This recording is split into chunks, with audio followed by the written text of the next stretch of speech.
અમદાવાદના નરેન્દ્ર મોદી સ્ટેડિયમમાં cold play કોન્સર્ટને લઈને રિક્ષા ચાલકો અને ટેક્સી યુનિયનનું પણ ખાસ આયોજન, જેમાં અમદાવાદના આવેલા વિશ્વના સૌથી મોટા નરેન્દ્ર મોદી ક્રિકેટ સ્ટેડિયમમાં કોલ્ડ પ્લે બેન્ડનો લાઈવ કોન્સર્ટ યોજાવા જઈ રહ્યો છે। આગામી 25 અને 26 જાન્યુઆરી અમદાવાદમાં યોજાનાર કોન્સર્ટમાં દેશભરમાંથી ચાહકો ઉમટવાના છે, ત્યારે પરિવહન સરળ રહે તે માટે હવે રિક્ષા ચાલકો અને ટેક્સી યુનિયન તરફથી પણ વિશેષ આયોજન કરવામાં આવી રહ્યું છે। કોન્સર્ટને લઈને અત્યારથી જ ટેક્સીનું બુકિંગ ફૂલ થઈ રહ્યું છે, તેવામાં અમદાવાદ ઓટો રિક્ષા યુનિયન દ્વારા 1 લાખ રિક્ષા સ્ટેન્ડ બાય રાખવાનો નિર્ણય પણ કરવામાં આવ્યો છે।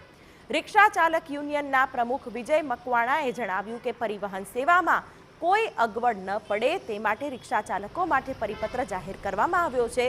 જેમાં રિક્ષા ચાલકોએ પ્રવાસીઓને તકલીફ ન થાય તે માટે સ્ટેન્ડ બાય રહેવાની તૈયારી દર્શાવી છે।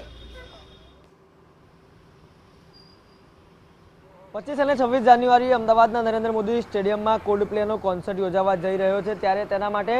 વિશેષ આયોજનો છે તે પણ કરવામાં આવી રહ્યા છે। ભારતીય રેલ વિશેષ રેલ દોડાવી રહ્યું છે, મેટ્રોએ પોતાના સમયમાં ફેરફાર કર્યો છે, ત્યારે પ્રવાસીઓને તકલીફ ન પડે તે માટે રિક્ષા યુનિયન છે તેમના તરફથી પણ વિશેષ છે તે વ્યવસ્થાઓ કરવામાં આવી છે। સીધા તેમની સાથે વાત કરીશું, શું વ્યવસ્થાઓ કોલ્ડ પ્લે કોન્સર્ટને લઈને?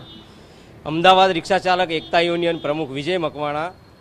25 અને 26 તારીખે જે નરેન્દ્ર મોદી સ્ટેડિયમની અંદર જે કોલ્ડ કોન્સેપ્ટ રાખવામાં આવ્યો છે કે એની અંદર બહુ બધા મુસાફરો આવવાના છે, અમદાવાદ શહેરના નહીં પણ બહાર અલગ અલગ રાજ્યના આવવાના હોય ત્યારે એમની વ્યવસ્થા માટે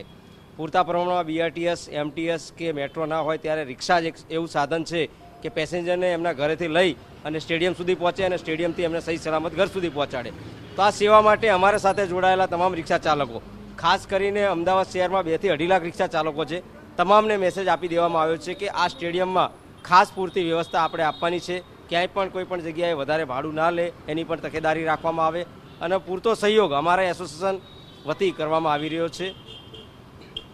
જે પ્રકારે એસોસિએશનની વાત છે તો જણાવી રહ્યા છે 2-2.5 લાખ જેટલા રિક્ષા ચાલકો છે, તેની સામે યોગ્ય પરિવહન સુવિધા જળવાઈ રહે તે પ્રકારના આયોજનો હાલ કરવામાં આવી રહ્યા છે। કેમેરા પર્સન દીપક સેન સાથે રોનક વર્મા, TV9 અમદાવાદ।